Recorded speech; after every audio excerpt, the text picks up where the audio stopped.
All right, let's dive in. Today, we're going to talk about a skill that, honestly, can either supercharge your career or stop it dead in its tracks no matter how smart you are. And that skill is emotional intelligence.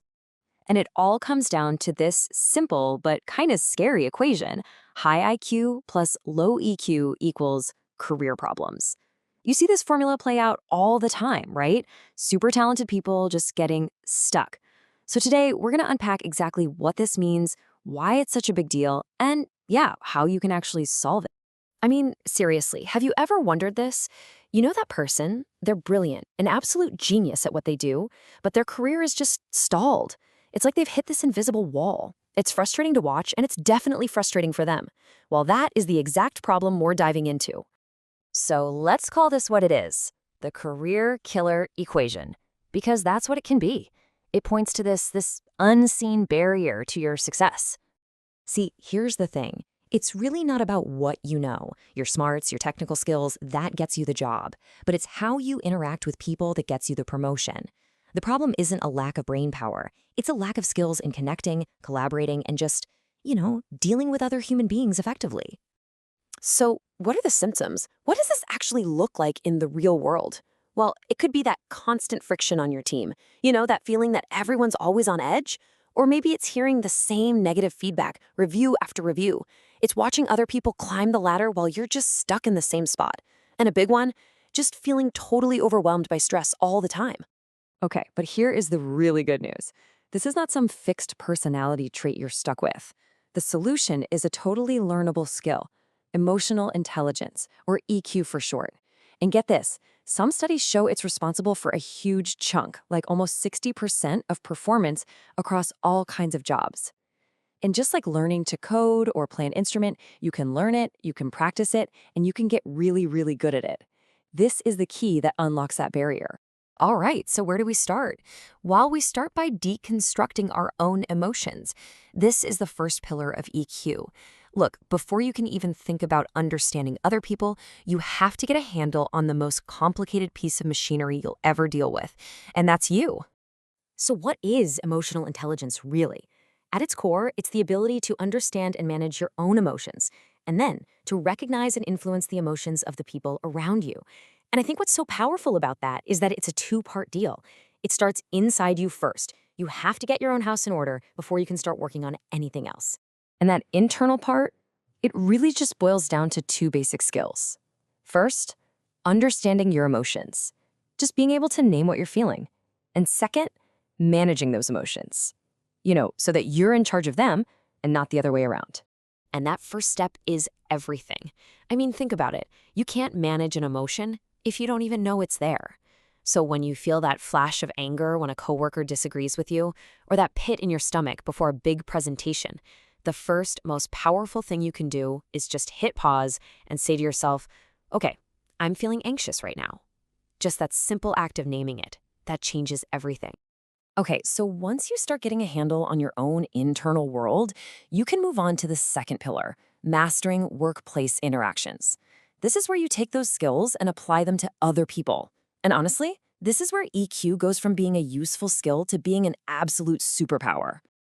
And a huge part of this is empathy, but we have to be really clear about what empathy is, because a lot of people mix it up with sympathy. Sympathy is kind of distant, right? It's saying, oh, I feel sorry for you. It actually creates a little bit of a wall between you. But empathy is connective, it's active, it's making the effort to say, I get it, I understand what you're feeling. It's about building a bridge, not a wall. And that's why this is such a game changer at work. Empathy is the engine that builds trust. Here's a pro tip, by the way. Empathy doesn't mean you have to agree with someone. Not at all. It just means you're willing to understand their perspective.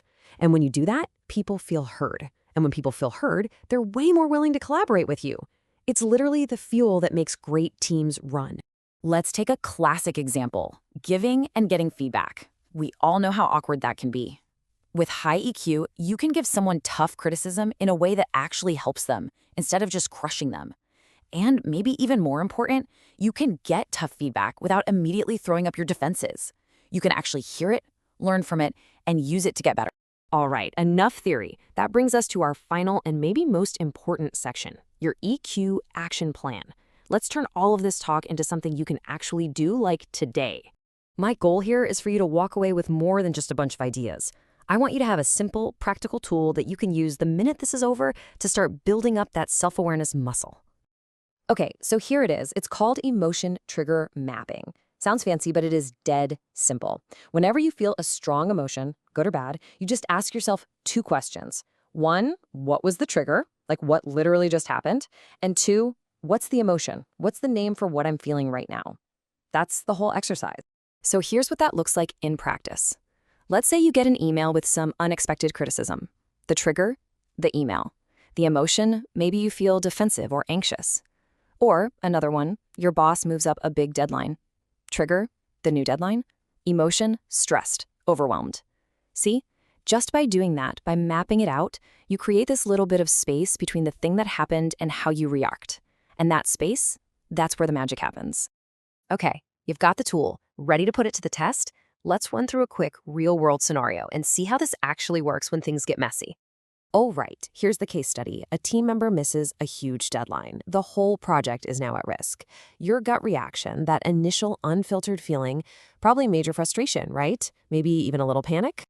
So how do you respond? Well, the low EQ response is to just react. You jump into the team chat and fire off a message blaming them.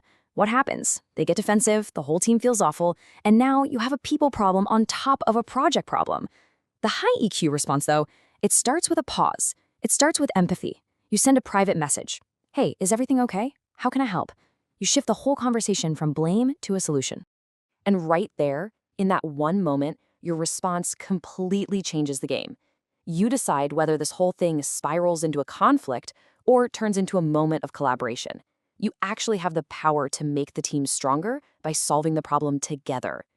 And that brings us all the way back to the beginning. That career killer equation we talked about, high IQ plus low EQ. The way you solve it is by actively working on your emotional intelligence. It's the missing piece of the puzzle that lets all your other skills and all your smarts really, truly shine. So I'm going to leave you with a challenge, a question to take with you. Using that little mapping tool we talked about, what's just one emotion you're going to pay a little closer attention to this week? Maybe it's frustration, maybe it's stress, maybe it's even joy. Just picking one and noticing it. That simple act is the very first step on the path to mastering your EQ.